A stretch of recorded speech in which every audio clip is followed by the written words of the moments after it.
perisaiku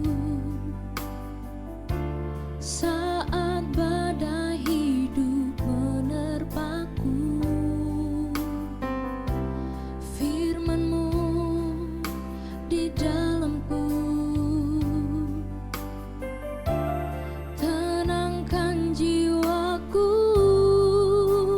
Ku kan berdiri di tengah badai dengan kekuatan yang Kau berikan. Sampai kapanpun ku kan bertahan, karena Yesus selalu menopang hidupku.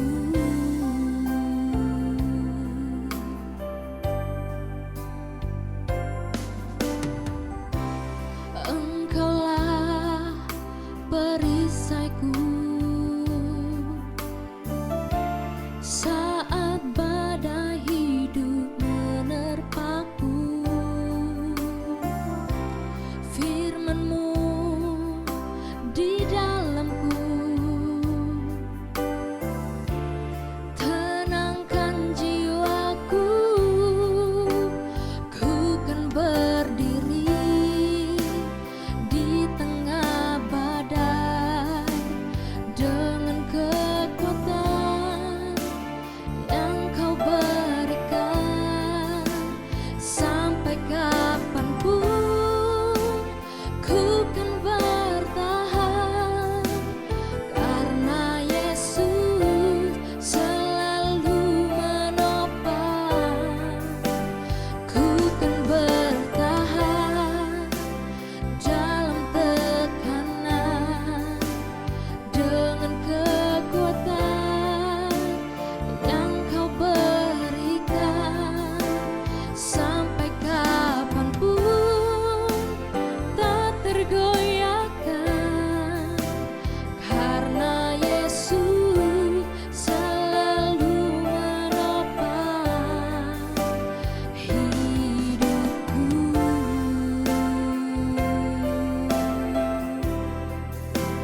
Karena Yesus selalu menopang hidupku.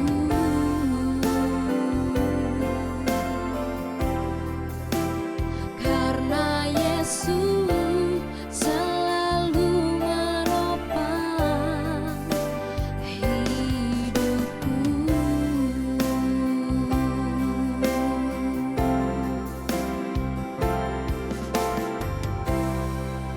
Terima kasih Tuhan Yesus atas setiap rencana-Mu yang indah Tuhan. Sebentar lagi kami ingin mendengarkan sebagian dari firman-Mu Tuhan. Biarlah Engkau berikan hikmat dan pengertian yang hanya datang daripada-Mu saja. Hanya ini doa anak-Mu Tuhan. Haleluya, amin. Salam jemaat Tuhan, selamat berjumpa kembali dalam ibadah online Shalom Ministry malam hari ini. Dan saya percaya saudara dan saya adalah orang-orang pilihan Tuhan, orang-orang yang sudah diselamatkan. Dan ketika kita sudah diselamatkan, maka kita harus menjadi berkat, harus menjadi sesuatu yang berarti bagi orang lain. Hari ini diambil dari Lukas 15 ayat yang pertama sampai dengan ayat yang ke-7. Demikian firman Tuhan. Para pemungut cukai dan orang-orang berdosa biasanya datang kepada Yesus untuk mendengarkan Dia. Maka bersungut-sungutlah orang Farisi dan ahli-ahli Taurat. Katanya, ia menerima orang-orang berdosa dan makan bersama-sama mereka. Lalu ia mengatakan perumpamaan ini kepada mereka.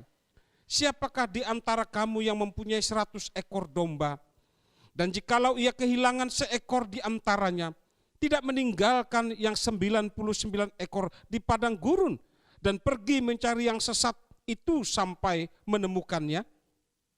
Dan kalau ia telah menemukannya, ia meletakkan di atas bahunya dengan gembira. Dan setibanya di rumah, ia memanggil sahabat-sahabat dan tetangga-tetangganya, serta berkata kepada mereka, bersukacitalah bersama-sama dengan aku, sebab dombaku yang hilang telah kutemukan. Aku berkata kepadamu, Demikian juga akan ada sukacita di surga karena satu orang berdosa yang bertobat, lebih daripada sukacita karena 99 orang benar yang tidak memerlukan pertobatan. Jemaat yang dikasihi Tuhan, hari ini saya ingin memberikan satu judul yang menarik, yaitu diselamatkan untuk menjadi berkat. Ada sisi lain yang sering kita ketahui ya dalam setiap pergaulan. Rata-rata orang yang bergaul, ya, berteman, bersahabat, itu selalu mencari orang-orang yang sepaham.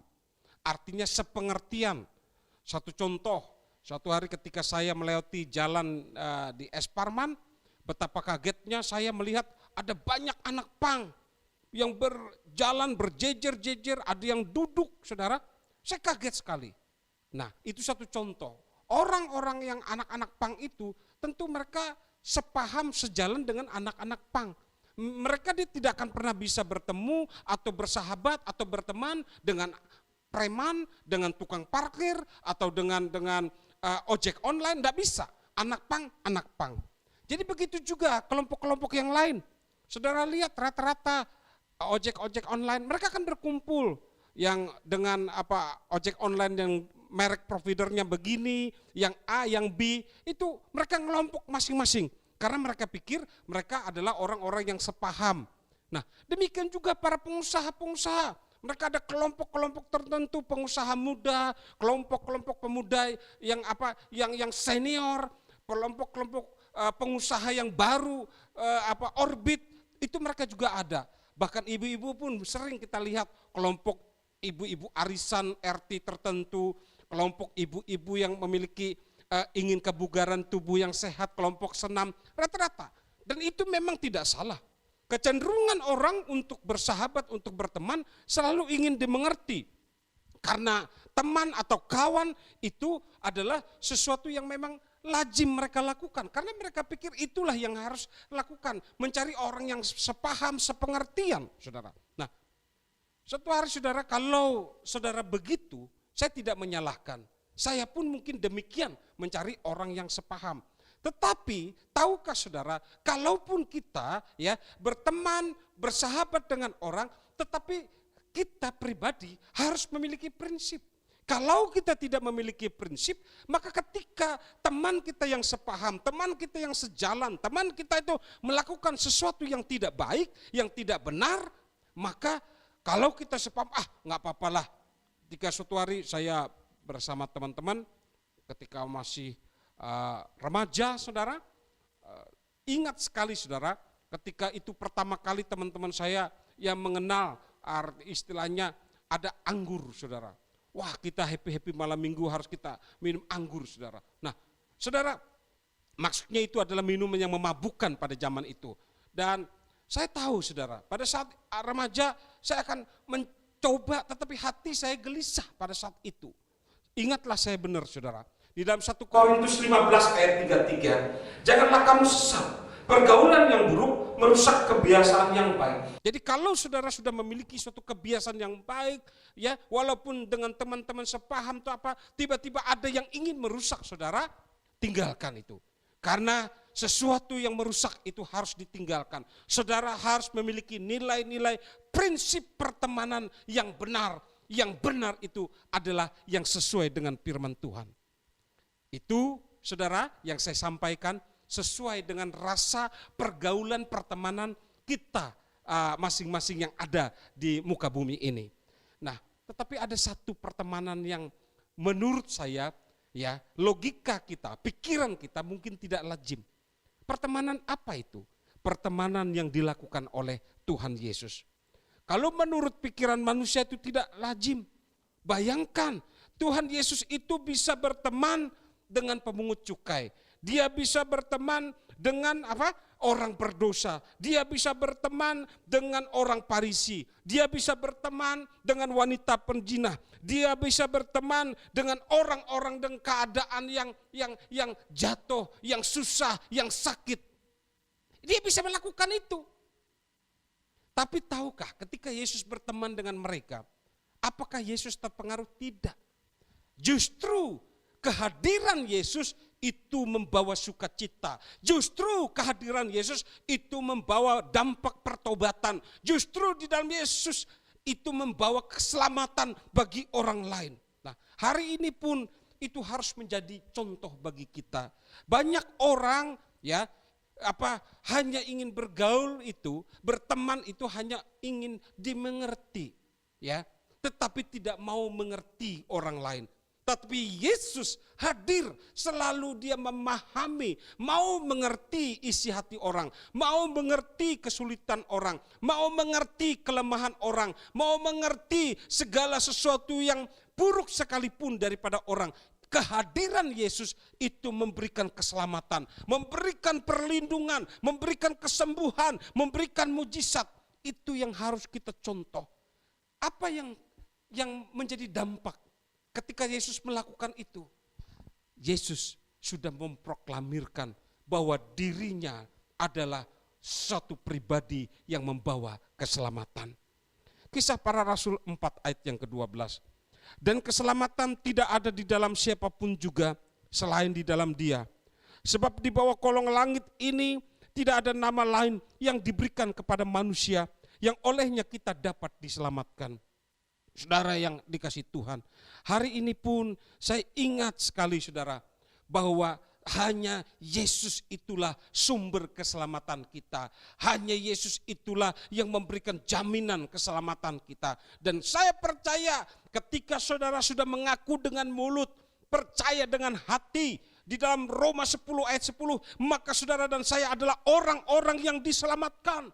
Ketika saudara orang-orang yang diselamatkan, janganlah berhenti keselamatan itu hanya pada diri kita. Tetapi proklamirkanlah, sampaikanlah keselamatan itu kepada orang lain. Itulah artinya diselamatkan untuk menjadi berkat.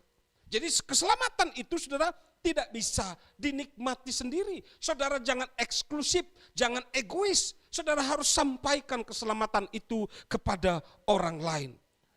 Saudara, sebelum pandemi COVID-19 ini terjadi, salah satu kesukaan saya ketika saya lagi punya senggang waktu, saudara, punya waktu banyak, saya suka sekali nongkrong di pos ojek online di sekitar rumah tempat tinggal saya, saudara. Dan apa yang saya lakukan adalah setidak-tidaknya bersosialisasi dengan teman-teman, ngobrol, saudara. Tetapi ketika kami ngobrol, saudara, ke sana, yang kami bicarakan itu macam-macam. Tetapi pada saat itu saya tetap membatasi diri. Artinya ketika sudah ada satu pembicaraan, ada perkataan, ada sesuatu yang tidak berkenan, yang tidak baik, maka saya akan membelokkan agar pembicaraan itu kepada sesuatu yang positif, yang baik, yang benar. Supaya apa? Ketika saya menyampaikan, maka orang akan melihat bahwa dalam pribadi kita ada atmosfer keselamatan. Dalam mulut kita ada sesuatu yang baik. Dari pribadi kita bisa menjadi figur. Dari pergaulan kita bisa menjadi contoh bagi orang. Sehingga ketika orang melihat kita, wow, dia sungguh diberkati, dia orang yang baik hati, dia orang yang taat akan Tuhan, itu akan mentransfer. Keselamatan itu akan mentransfer. Orang akan melihat, bahkan walaupun kita tidak memproklamirkan dengan perkataan yang manis, yang baik, segala sesuatu, tapi melihat perilaku kita, melihat sesuatu yang ada pada kita, orang akan tahu bahwa hidup kita adalah hidup dalam kasih karunia Tuhan. Dan itu akan membuat sesuatu yang baik bagi orang lain. Nah, oleh sebab itu jemaat yang dikasihi Tuhan, saya percaya jemaat, khususnya engkau yang mendengarkan siaran ini, engkau adalah orang-orang pilihan Tuhan. Karena engkau adalah murid Tuhan, engkau adalah orang yang sudah percaya dengan mulut dan mengaku dengan mulut dan percaya dengan hatimu. Engkau adalah orang-orang yang diselamatkan. Lalu ketika engkau yang sudah diselamatkan, jangan egois, jangan eksklusif, jangan hanya untuk diri sendiri, tapi engkau harus menjadi berkat bagi orang lain. Nah, ketika keselamatan itu sudah kita dapatkan dan kita harus menjadi berkat bagi orang lain, apa yang harus kita lakukan agar kita bisa menjadi berkat bagi orang lain? Yang pertama, saudara, saya bacakan di dalam Lukas 15 ayat yang kedua. Maka bersungut-sungutlah orang Farisi dan ahli-ahli Taurat, katanya. Ia menerima orang-orang berdosa dan makan bersama-sama dengan mereka. Agar kita bisa menjadi berkat bagi orang lain, maka yang pertama, jangan suka bersungut-sungut. Kenapa saudara? Orang yang suka bersungut-sungut itu tidak akan bisa menjadi berkat bagi orang lain. Karena orang yang bersungut-sungut itu adalah orang yang suka iri hati. Orang yang bersungut-sungut suka mengukur dirinya dengan orang lain. Orang yang bersungut-sungut adalah orang yang hanya mementingkan diri sendiri. Ketika dia mengalami masalah, dia persoalan, dia akan kecewa dengan orang, dia akan kecewa dengan Tuhan. Itu adalah orang yang bersungut-sungut, adalah orang-orang yang tidak tahu berterima kasih. Karena ukurannya adalah dirinya. Dan kadang-kadang ketika orang berbuat baik pun, orang kadang bilang sudah dikasih kepala mau hati, sudah diberi hati mau jantung. Banyak orang kadang, orang yang bersungut-sungut, orang yang sering yang tidak tahu diri. Nah, hal itu juga dialami oleh Yesus. Karena ukuran orang di Nazaret pada saat itu, dia melihat Yesus itu, Yesus itu anak tukang kayu. Saudara-saudara Yesus ada bersama-sama dengan kita. Kita mengerti, kita ada teman sepermainan Yesus. Sehingga ketika mereka mengukur Yesus secara nilai hanya kemanusiaannya, maka mereka akan kecewa. Sehingga Matius 13 ayat 57 berkata, lalu mereka kecewa dan menolak dia. Maka Yesus berkata kepada mereka, seorang nabi dihormati di mana-mana, kecuali di tempat asalnya sendiri dan di rumahnya. Saudara, hari ini, saudara, ada banyak orang, saudara, yang suka bersungut-sungut. Apalagi dalam kondisi COVID-19 ini, ekonomi yang sedikit drop, saudara, kesehatan yang menghantui orang, ya, macam-macam yang akan terjadi dalam kondisi ini. Sekali lagi, jangan bersungut-sungut. Milikilah sesuatu hati yang gembira. Milikilah hati yang senantiasa kuat di dalam Tuhan. Ya. Kalau orang yang bersungut-sungut, ya, adalah sekali lagi orang yang tidak tahu berterima kasih. Tapi kalau kita orang yang sudah diselamatkan, mau menjadi berkat dengan orang lain, jangan bersungut-sungut. Sekali lagi, jangan bersungut-sungut. Orang yang tidak bersungut-sungut adalah orang yang senantiasa mau dikoreksi dan mau saudara memberikan suatu pandangan kepada orang lain. Tapi orang yang bersungut-sungut suka mengoreksi tetapi tidak mau dikoreksi oleh orang lain. Satu contoh saudara, ini satu contoh bagaimana orang yang suka bersungut-sungut memandang sesuatu masalah. Ini satu contoh. Ketika ada seorang ayah dengan anak itu naik sepeda. Dan pada saat itu ayahnya naik sepeda, anaknya ya karena tidak ada boncengan yang berjalan. Maka orang bilang, saudara, orang yang bersungut-sungut selalu bilang begini, aduh bapaknya tidak tahu tidak mengerti ya, tidak berperi keanakan, tidak berperi kemanusiaan. Masa dia naik sepeda, anaknya disuruh jalan? Orang lalu mendengar begitu, ayahnya akhirnya turun naik sepeda, lalu disuruhnya anaknya yang naik sepeda, dia jalan kaki. Tapi apa komentar orang lain? Ya ampun, anak tidak tahu diri, masa dia yang naik sepeda, bapaknya yang harus jalan kaki. Akhirnya mereka bilang, ya anak mendengar itu dia turun. Akhirnya dia seret itu sepeda. Dia tuntun sepeda, anaknya berjalan, bapaknya berjalan, dan sepedanya tuh saudara dituntunnya. Lalu orang bilang, bodohnya sudah ada sepeda, kok mereka tetap jalan? Nah saudara, akhirnya sekali lagi, kita hidup jangan ketergantungan apa kata orang. Tapi kita hidup tergantung pada perkataan Tuhan. Kita hidup bukan tergantung pada perkataan orang lain, tapi hidup kita tergantung kepada firman Tuhan.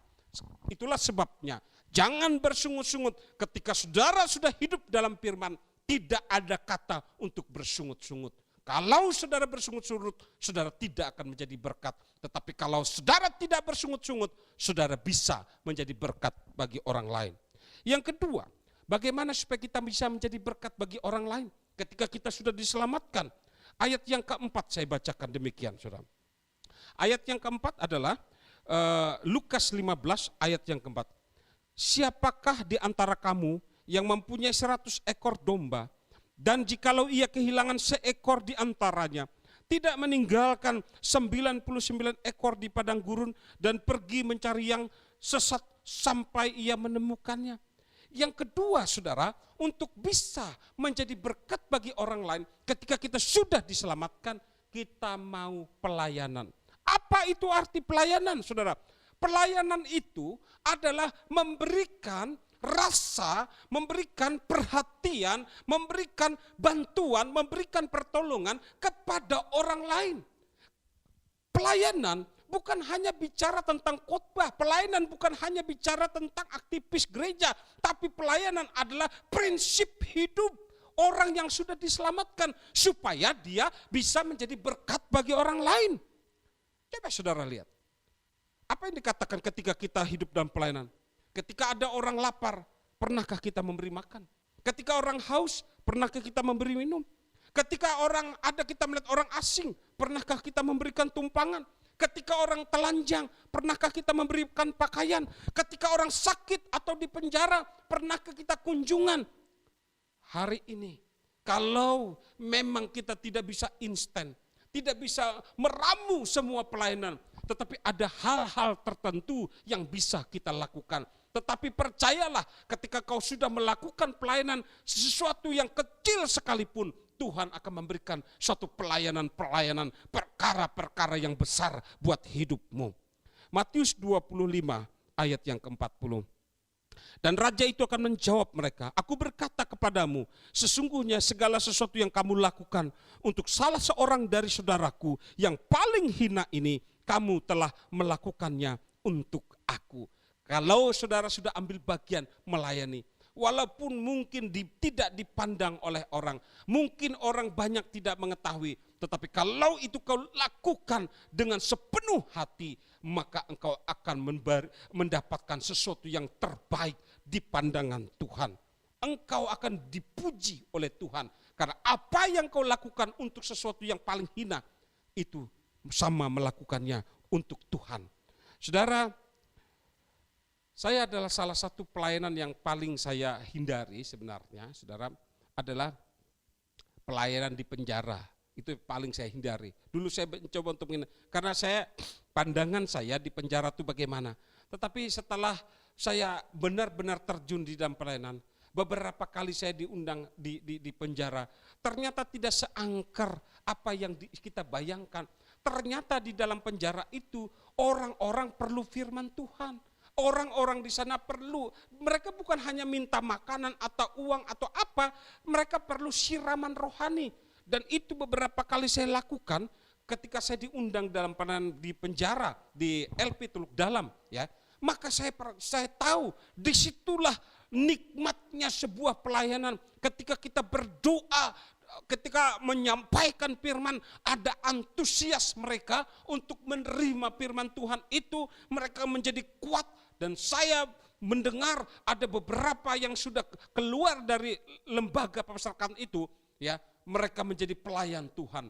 Dan saya tahu benar orang itu sampai saat ini dia tetap menjadi pelayan Tuhan. Siapa yang bisa melakukannya? Dan siapa yang mau melakukannya?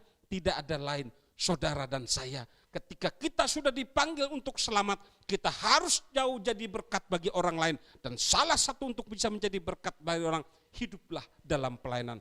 Walaupun pelayanan engkau tidak dipandang orang, percayalah pandangan Tuhan tidak terlepas daripada kehidupanmu. Kalau kita hidup dalam pelayanan, bukan bicara untung dan rugi, bukan menjadi tenar atau tidak tenar, tetapi yang kita lakukan hanya untuk kemuliaan nama Tuhan. Yang ketiga, bagaimana supaya ketika saudara sudah diselamatkan dan saudara bisa menjadi berkat bagi orang lain. Saya bacakan Lukas 15, saudara, ayat yang ke-6. Dan setibanya di rumah ia memanggil sahabat-sahabat dan tetangga-tetangganya serta berkata kepada mereka, bersukacitalah bersama-sama dengan aku, sebab dombaku yang hilang telah kutemukan. Yang ketiga, bagaimana supaya kita menjadi berkat bagi orang lain ketika keselamatan itu sudah kita terima, maka harus selalu ada sukacita dalam hidup kita. Tahukah saudara, salah satu kunci runtuhnya tembok Jericho itu karena apa? Ada sukacita. Ketika pada saat itu Yosua menyuruh kepada orang-orang yang sudah ditugaskan pada saat itu mengelilingi tembok Yeriko 1 hari 1 kali. Dan itu dilakukan saudara selama 6 hari. Pada hari yang ke-7 mereka mengelilingi 7 kali. Dan tahukah saudara pada Yosua 6 ayat yang ke-20. Lalu bersoraklah bangsa itu sedang sangkakala ditiup. Segera sesudah bangsa itu mendengar bunyi sangkakala, bersolaklah mereka dengan sorak yang nyaring, maka runtuhlah tembok itu. Lalu mereka memanjat masuk ke dalam kota, masing-masing langsung ke depan merebut kota itu. Saudara, bersorak-sorak, kalau hatimu berduka, tidak bersukacita, engkau tidak akan pernah bersorak-sorak. Bersorak-sorak itu identik dengan sukacita. Apa yang difirmankan Tuhan jangan diterima dengan sungut-sungut. Apa yang difirmankan Tuhan itu engkau harus aminkan. Apa yang setiap firman Tuhan harus menjadi rema dalam kehidupanmu. Jangan engkau tidak bersukacita dengan firman Tuhan. Karena firman Tuhan itu ya dan amin. Dan firman Tuhan itu ketika masuk dalam kehidupanmu tidak pernah kembali dengan sia-sia.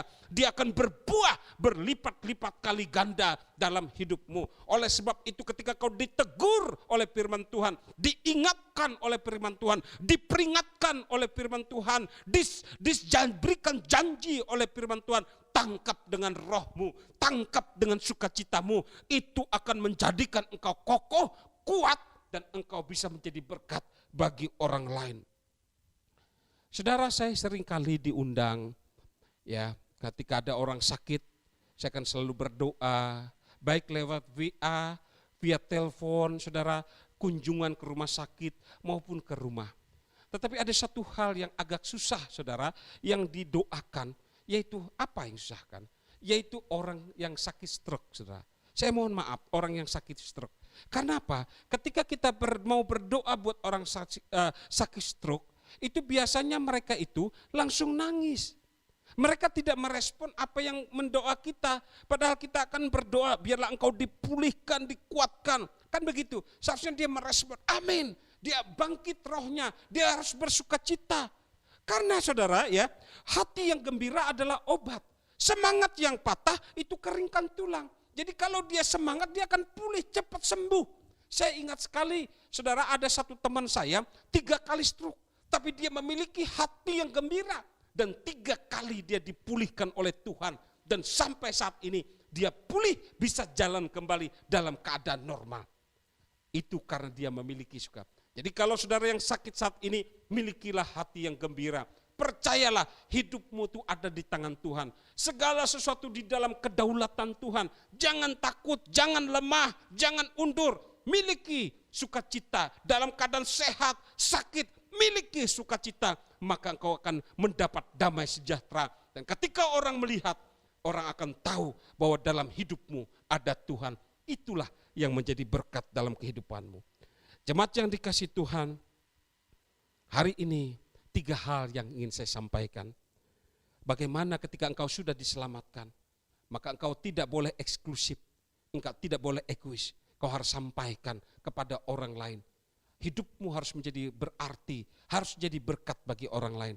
Untuk bisa menjadi berkat, yang pertama, jangan bersungut-sungut. Yang kedua, mau pelayanan. Dan yang ketiga, selalu ada sukacita dalam hidupmu. Biarlah firman ini menguatkan, memulihkan, menyembuhkan, dan memberkati saudara. Amin. Jemaat yang dikasihi Tuhan, baru saja kita mendengarkan firman Tuhan dan saya percaya firman Tuhan itu tidak kembali dengan sia-sia. Dan sebelum saya akhiri ibadah online Shalom Ministry, malam hari ini saya akan berdoa buat saudara yang menyaksikan siaran ini. Mari kita berdoa. Bapa di surga, terima kasih untuk kebenaran firman-Mu. Biarlah firman itu mengubah hidup kami, supaya ketika kami sudah diselamatkan, kami mau menjadi berkat bagi orang lain. Aku berdoa buat setiap jemaatmu, mereka senantiasa hidup dalam pemulihan, hidup dalam kasih karunia, hidup dalam berkat Tuhan. Ketika mereka lemah, Tuhan akan kuatkan, yang sakit Tuhan sembuhkan, yang bertanya-tanya mendapat jawaban, bang berputus asa diberikan jalan keluar, ekonomi mereka baik, keuangan mereka baik, rumah tangga mereka baik, keadaan hidup mereka baik, pelayanan mereka baik, mereka hidup dalam kasih karunia, hidup dalam berkat Tuhan. Terima kasih Bapa, terima kasih Tuhan Yesus. Berkati bangsa negara kami Indonesia, berkati Presiden kami Jokowi, berkati kota kami di mana kami tinggal, disitulah ada kesejahteraan. Berkati setiap pelayanan hamba-hamba Tuhan, berkati setiap gereja, berkati hidup kami untuk tetap setia kepadamu. Terima kasih Bapa, di dalam nama Tuhan Yesus kami berdoa dan mengucap syukur. Amin.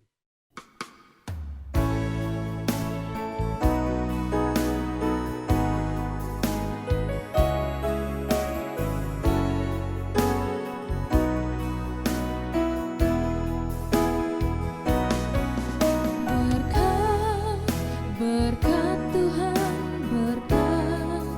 berkat Tuhan, hidup ini harus jadi berkat. Berkat Tuhan, berkat Tuhan, hidup ini harus jadi berkat. Hidup ini sudah jadi berkat.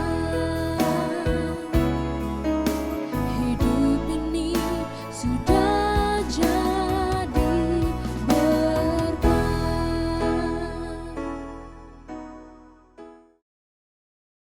Jemaat yang dikasih Tuhan, di penghujung ibadah ini, terimalah berkat Tuhan. Tuhan memberkati engkau dan melindungi engkau. Tuhan menyinari wajahnya dan memberikan engkau kasih karunia. Tuhan menghadapkan wajahnya dan memberikan engkau damai sejahtera.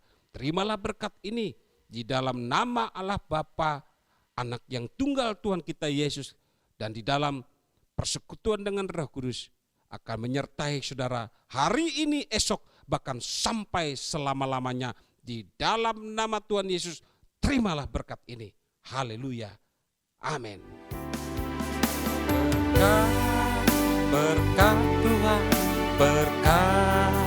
berkat Tuhan, hidup ini harus jadi berkat. Berkat